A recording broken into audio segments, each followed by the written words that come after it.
তিনটি ঘটনা একটি অভিশাপের সাথেই জড়িত। বলছিলাম থাইল্যান্ডের 2024 সালের হরর সিনেমা মই দ্য কার্সড নিয়ে। মুভিটির ঘটনা এতটাই কমপ্লিকেটেড যা আপনাদেরকে অবাক করতে বাধ্য হবে। তো হ্যালো বন্ধুরা, কেমন আছো তোমরা সবাই? আমি Emon and welcome to my channel সিনেহল।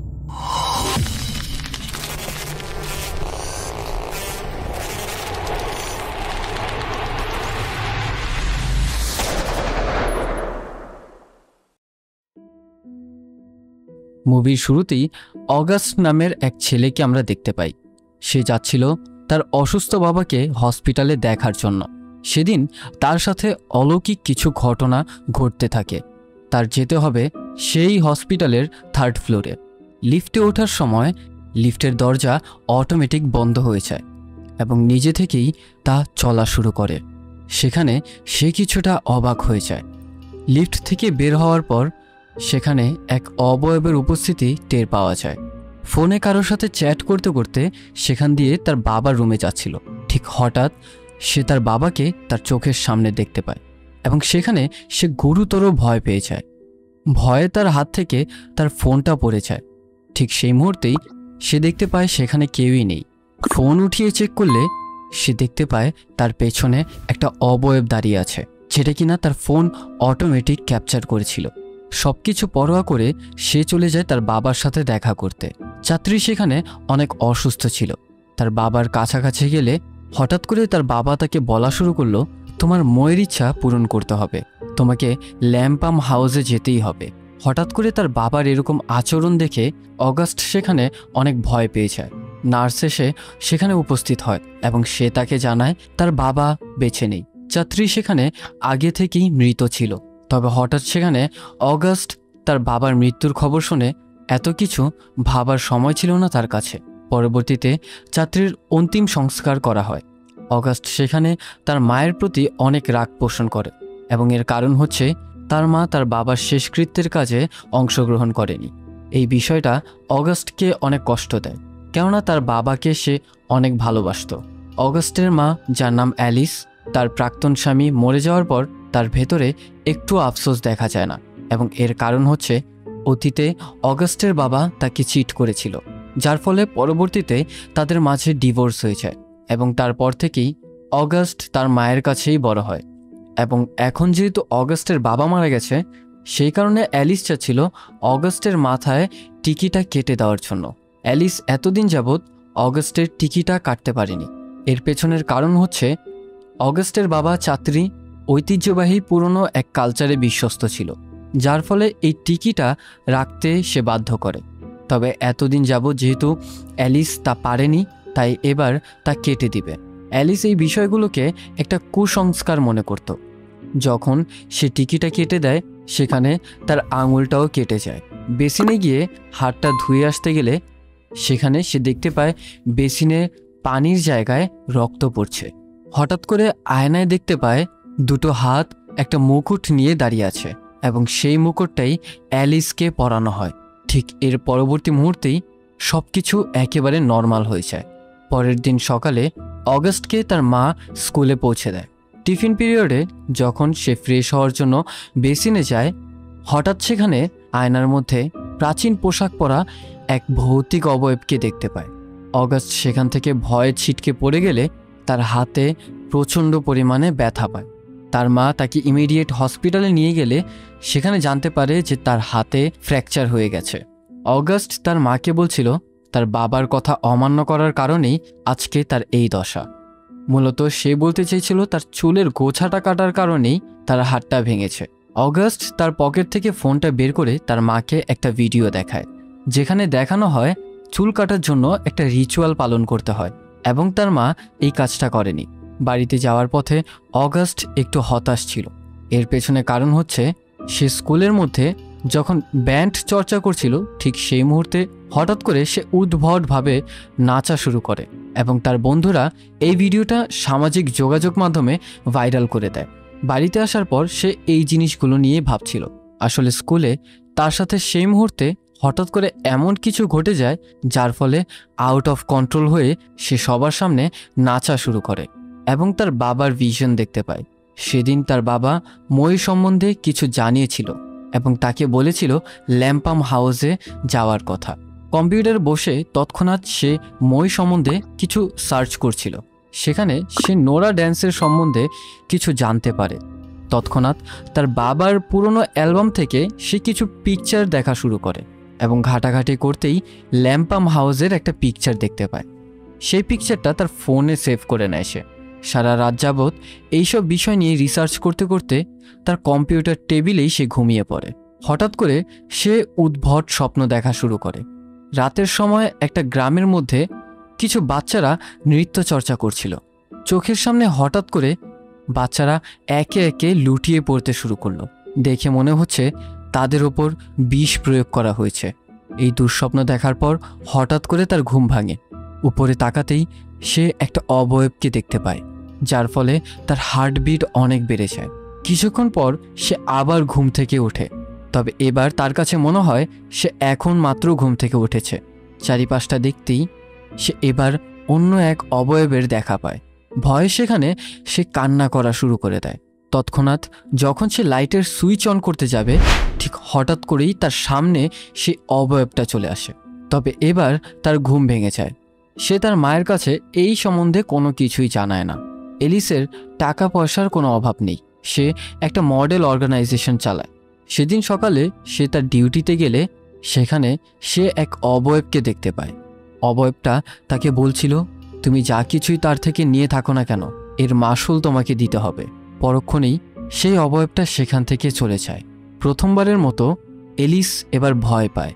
সেদিন রাতে এলিস যখন তার ঘরে বসে কাজ করছিল, তার ছেলে অগাস্ট তার রুমের মধ্যে পজেসড অবস্থায় নোরা ড্যান্স করা শুরু করে। হঠাৎ অগাস্টের মুখ থেকে অদ্ভুত শব্দ শুনতে পেয়ে এলিস চলে যায় অগাস্টকে দেখার জন্য। গিয়ে সে দেখতে পায় অগাস্ট সেখানে পজেসড অবস্থায় নোরা ড্যান্স করে যাচ্ছে। অ্যালিস রুমের ভেতরে ঢোকার চেষ্টা করলে সে রুমের ভেতরে প্রবেশ করতে পারে না, কারণ দরজা ভেতর থেকে আটকানো ছিল। চাবি নিয়ে এসে দরজা খোলার পর সে অগাস্টকে অজ্ঞান অবস্থায় পায়। ইমিডিয়েটলি তাকে হসপিটালে নিয়ে যাওয়া হয়। ডক্টর বলছিল তার কোনো সমস্যা হয়নি, তবে সব কিছু চেক আপ করার পর ডক্টর জানায় তার হাতের মধ্যে কোনো বোন ফ্র্যাকচারই নেই।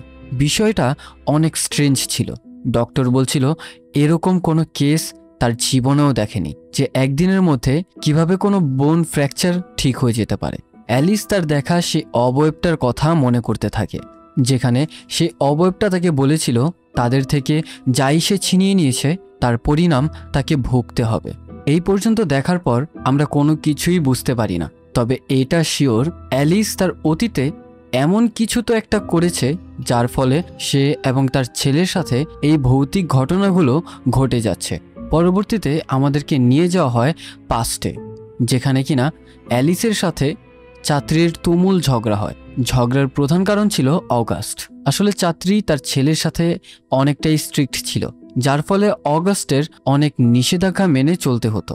এটা করা যাবে না, ওটা করা যাবে না, এবং এই বিষয়টাই অ্যালিসের কাছে একেবারেই ভালো লাগেনি। চাত্রী জানায় সে নোরা অ্যানসেস্টরদের কাছে প্রমিস করেছিল তার ছেলেকে দিয়ে নোরা অ্যানসেস্টরদের ঐতিহ্য ধরে রাখবে, এবং এমনটা যদি সে না করে তাহলে তাদের ছেলেরই বিপদ হতে পারে। তবে অ্যালিসের কাছে এটা কুসংস্কার ছাড়া কিছুই না। অ্যালিস তাকে বলছিল সে তার ছেলের জন্য মানত কেন করেছে, সে নিজের জন্যও তো করতে পারত, এতে তার ছেলেকে কেন টানা হচ্ছে। অ্যালিস সেখানে এক পর্যায়ে বাড়াবাড়ি করলে চাত্রী তাকে বলে 15 বছর আগে তুমি যা করেছিলে তার পুনরাবৃত্তি না করতে। এখানে আমরা জানতে পারি চাত্রী তার ছেলেকে নোরা অ্যানসেস্টরদের কাছে উৎসর্গ করেছিল, তবে অ্যালিস এখন সেই মোয়ে ভুলে গেছে। এখানে বলে রাখা ভালো, মোয়ে হচ্ছে ওয়াদা করা। তবে তার সাথে সাথে আমরা জানতে পারি 15 বছর আগে অতীতে অ্যালিস কিছু তো একটা করেছিল, যেই কথাটা চাত্রী তাকে আবারও মনে করিয়ে দেয়। এখন বর্তমানে ফিরে আসি, যেখানে অগাস্ট ঘুম থেকে জাগ্রত হয়। তবে হঠাৎ করে সে কিছু ভিশনস দেখতে পায়। অগাস্টের স্বপ্নের ঘটনা আমরা এক এক করে সম্পূর্ণ শেষের দিকে দেখব। তো এখন বর্তমানে ফোকাস করা যাক।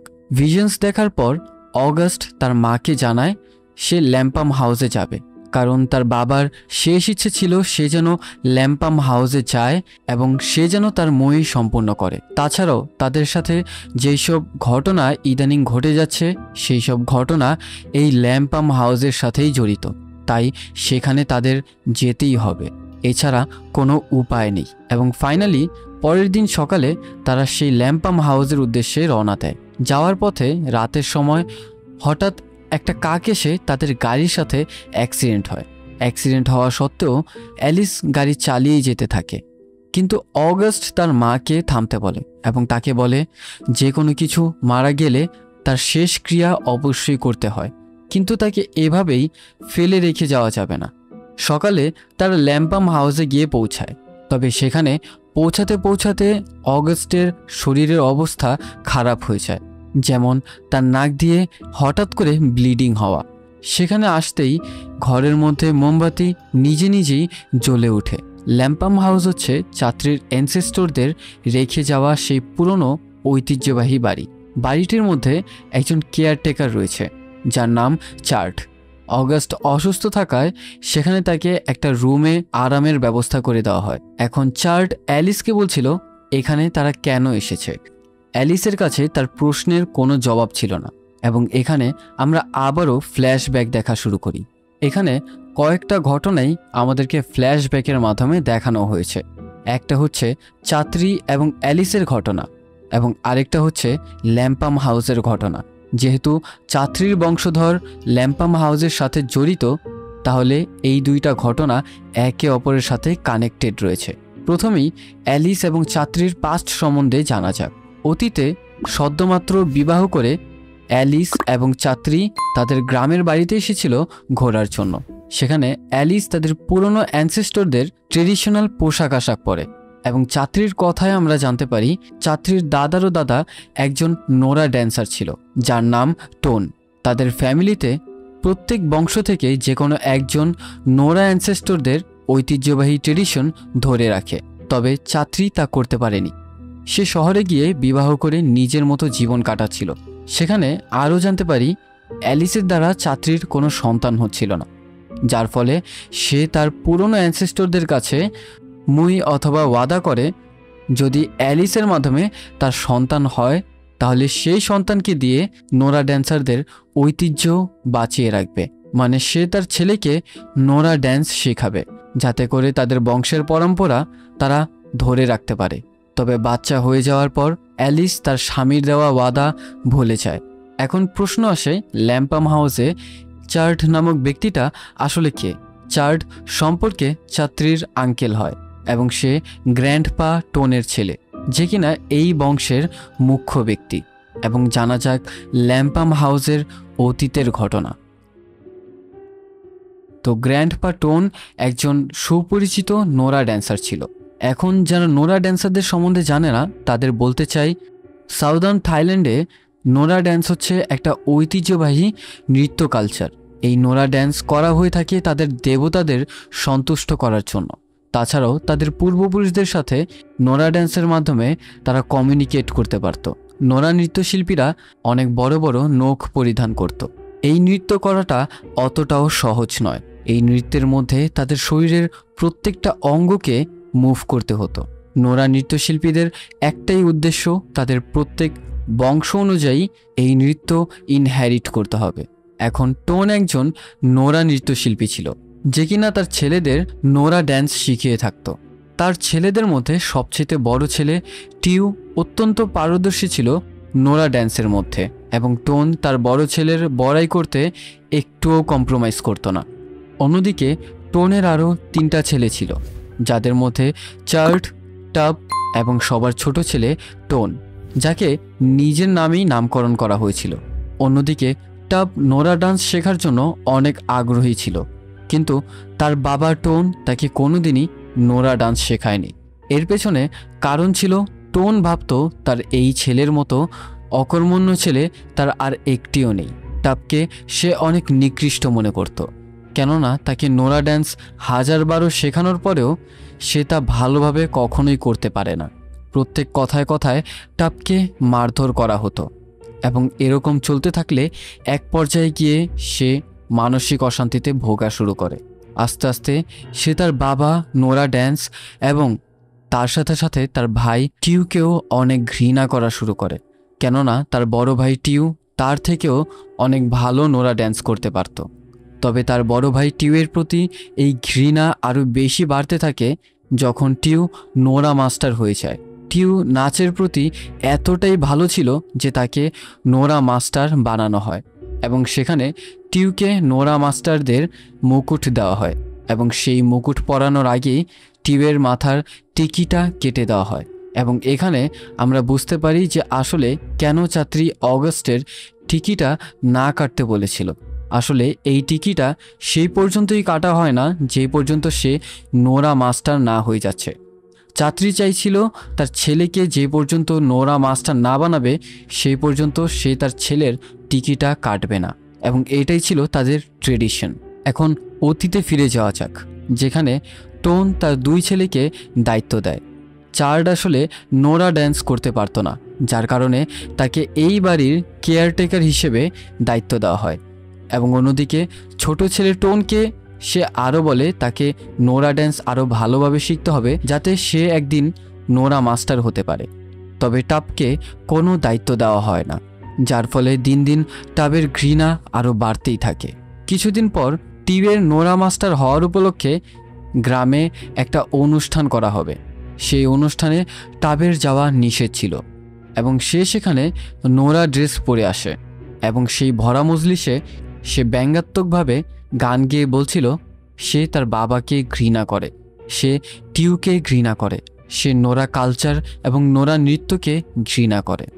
বেসিক্যালি টাব তার বাবাকে সবার সামনে অপমান করছিল নোরা কালচারকে, যার কারণে টোন সেখানে অনেক রেগে যায় এবং এর পরিণামস্বরূপ টাবকে রুমে বন্দি করে রাখা হয় এবং তাকে অনেক মারধরও করা হয়। তবে টিউ তার ছোট ভাই টাবকে অনেক ভালোবাসত এবং সে সবসময় টাবকে নোরা ড্যান্স শেখাতো। যখনই সে তার ভাইকে নোরা ড্যান্স শেখাতো সে ঠিকমতো তা করতে পারতো না, কিন্তু চারিপাশে থাকা বাচ্চারা টাবকে অপমান করত যে আসলে তাকে না শিখিয়ে 5 বছরের বাচ্চাকেও শেখালে সে শিখে যাবে। টাব দিন দিন অনেকটাই উগ্র হয়ে যাচ্ছিল, সে তার লাঞ্ছনা আর মেনে নিতে পারছিল না।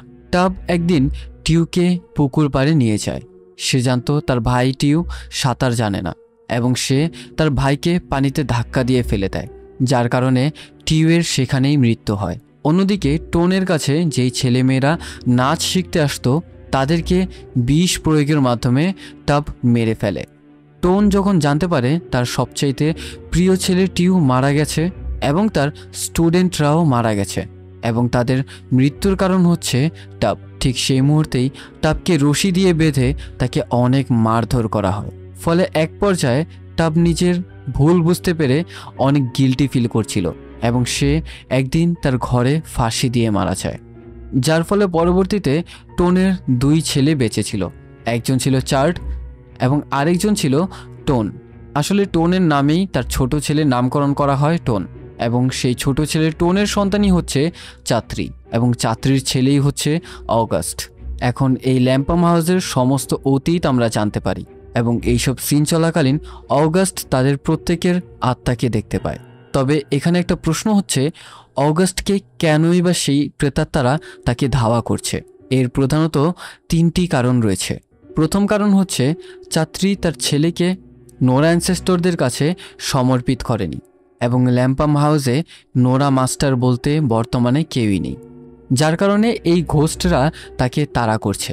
এবং দ্বিতীয় কারণ হচ্ছে অগাস্ট হচ্ছে টাবের রিইনকার্নেশন। এর মানে এই দাঁড়ায় টাব অগাস্ট হিসেবে পুনর্জন্ম হয়েছে এবং এই কথাটা জানা যায় চার্ডের কাছ থেকে এবং সে বলছিল অগাস্ট তার অতীতের করা পাপের ফল এখন পাচ্ছে। এবং তৃতীয় কারণ হচ্ছে এই মুভির আসল টুইস্ট, যা কিনা মুভির শেষেই আমি আপনাদের বলবো। এখন বর্তমানে অগাস্টকে তার রুমের মধ্যে পাওয়া যাচ্ছে না। অ্যালিস তার ছেলেকে খোঁজার জন্য বাহিরে চলে যায়। কাউকে সাহায্যের জন্য ডাক দিলে তারা তার কথা শোনে না। অগাস্টে খুঁজতে খুঁজতে সে এক পর্যায়ে একটা বট গাছের নিচে গিয়ে দাঁড়ায় এবং সেখানে এক ছেলের প্রেতাত্মা দেখতে পায় অ্যালিস। অ্যালিস এই বিষয়গুলো এক পর্যায়ে মেনে নিতেই পারছে না যখন সে বাড়িতে ফিরে আসে, চার্টকে সে জিজ্ঞাসা করে অগাস্ট কোথায় রয়েছে। চার্ট তাকে জানায় অগাস্ট মোয়ের রুমে রয়েছে। তবে এখানে লক্ষ্য করার মতো একটা ব্যাপার হচ্ছে, এই পুরোটা মুভি জুড়ে চার্ট অ্যালিসের সাথে অনেক রাগান্বিত হয়ে কথা বলে। তার ফেসিয়াল এক্সপ্রেশন দেখে বোঝা যায় তার অ্যালিসের প্রতি অনেক রাগ রয়েছে। তাছাড়াও তার কথার মধ্যে অনেক হিডেন মিনিং থাকে। তবে সে একবার অ্যালিসকে বলেই বসেছিল, কৃতকর্মের ফল তো একদিন না একদিন ভুগতেই হবে। তবে চার্টের এমন আচরণ কেন, তা পরবর্তীতেই জানতে পারবো। অ্যালিস তার ছেলেকে মোয়ের রুমে গিয়ে খুঁজে পেলে সে সেখানে জানায় যেভাবেই হোক রিচুয়ালের মাধ্যমে তাদের করা মই তাকে ভাঙতেই হবে। চার্ট তাকে জানায় রিচুয়াল আগামীকাল হবে, তবে রিচুয়ালের আগে তোমার মই খুঁজে আনতে হবে। এবং মই সে খুঁজে পাবে কোথা থেকে? মই তাদের একটা বাড়ির রুমের মধ্যে পাবে। আসলে মই হচ্ছে একটা মানত অথবা ওয়াদা করার একটা চিহ্ন, এবং এটা হচ্ছে একটা কাপড়ের মধ্যে তারা পেঁচিয়ে রাখে, এবং সেই জিনিসটাই নিয়ে আসতে হবে অ্যালিসের, যা ছাত্রী অনেক আগে মইটা এখানে রেখে গিয়েছিল। অ্যালিস তাকে জানায় সে নিজের মইটা কিভাবে চিনতে পারবে। তার বদলে চার্ট তাকে বলে তার মইকে খোঁজা লাগবে না, বরং মই তাকে খুঁজে নেবে। অ্যালিস যখন সেই কাপড়ের রোলগুলো খুঁজতে যায়, সে প্রত্যেকটা কাপড়ের রোলের মধ্যে টাচ করে করে তাদের ভেতরে থাকা সেই ওয়াদাগুলো শুনতে পাচ্ছিল। সেখান থেকে একটা কাপড় টাচ করার পর সে তার স্বামীর দেওয়া ওয়াদার কথাগুলো শুনতে পায়, এবং সে বুঝতে পারে যে এইটাই হচ্ছে সেই মইটা। যখন সে সেখান থেকে তা নিয়ে চলে আসতেই লাগছিল, ঠিক সেই মুহূর্তেই তার সামনে আরেকটা মই এসে পড়ে। সেই মইটা টাচ করার পর সে একজনের আর্তনাদ এবং চিৎকার শুনতে পাচ্ছিল।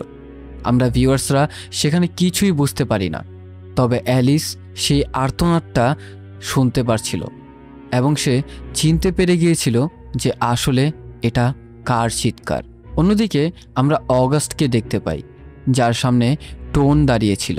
সেখানে অগাস্ট এক পর্যায়ে বুঝতে পারে যে আসলে সে টাবের রিইনকার্নেশন, যার ফলে সে অনেক অনুতপ্ত, এবং সে টোনের আত্মার কাছে ক্ষমা চায়। এখন পরের দিন সকালে সেই রিচুয়াল শুরু হয়, যেখানে অ্যালিস, অগাস্ট সহ আরও অন্যান্য নোরা ড্যান্সাররা ছিল, এবং ফাইনালি সেখানে সেই রুমাল দিয়ে পেঁচানো মইটা কাটা হয়। এই রুমাল কাটা মানে তারা শপথ ভঙ্গ করল। ঠিক সেই মুহূর্তে আকাশে প্রচণ্ড বজ্রপাত শোনা যায়, এবং আস্তে আস্তে তারা মা ও ছেলে অজ্ঞান হতে থাকে। ঠিক সেই মুহূর্তেই সিনটা কাট হয়ে যায়। আমরা দেখতে পাই অ্যালিস হসপিটালের বেডরুমের মধ্যে শোয়া আছে, এবং অন্যদিকে অগাস্টের অবস্থা, তার পুরো শরীর রক্তাক্ত অবস্থায় আছে, এবং তাকে আইসিইউতে রাখা হয়েছে। ঠিক সেই মুহূর্তে আমাদেরকে অল্প অল্প করে আসল ঘটনা দেখানো হয়। যখন তারা রিচুয়াল শেষ করে বাড়ির উদ্দেশ্যে ফিরছিল, রাস্তায় আসার পথে মারাত্মকভাবে তাদের গাড়িটা অ্যাক্সিডেন্ট করে, যার ফলে অ্যালিস অতটাও গুরুতরভাবে আহত না হলেও তার ছেলের অবস্থা অনেক খারাপ। তবে এর পেছনে একটা কারণ রয়েছে। আমি বলেছিলাম এই ঘটনার পেছনে তৃতীয় আরেকটা কারণ রয়েছে, এবং এটাই হচ্ছে মুভির আসল টুইস্ট। ঘটনাটা আমাদেরকে পাস্টে নিয়ে যায়, যেখানে প্রথমবারের মতো ছাত্রী এবং অ্যালিস ল্যাম্পাম হাউসে এসেছিল, এবং সেদিন তারা সেখান থেকে ব্যাংককের উদ্দেশ্যে রওনা হয়। অন্যদিকে ছাত্রীর আঙ্কেল মানে চার্ডের স্ত্রী এবং তার ছেলেও কোনো এক কাজে বাইক নিয়ে বের হয়। গাড়ি ড্রাইভ করছিল অ্যালিস, এবং আসার পথে তাদের গাড়ির সাথে ছাত্রীর স্ত্রীর এবং তার ছেলের অ্যাক্সিডেন্ট হয়ে যায়। সেই মুহূর্তে ছাত্রী অ্যালিসকে বলছিল গাড়ি থেকে নেমে তাদেরকে সাহায্য করা উচিত। এখানে আমরা দেখতে পাই চার্ডের স্ত্রীর অনেক গুরুতর অবস্থা, রক্ত দিয়ে তার শরীর ভরে গেছে। অ্যাক্সিডেন্টের ফলে ছিটকে গিয়ে তার ছেলের লাশটা একটা পিলারের সামনে গিয়ে পড়ে। চার্ডের স্ত্রী চিৎকার করে বলছিল, আমাকে সাহায্য করো, আমার ছেলেকে বাঁচাও, আমার ছেলেকে বাঁচাও।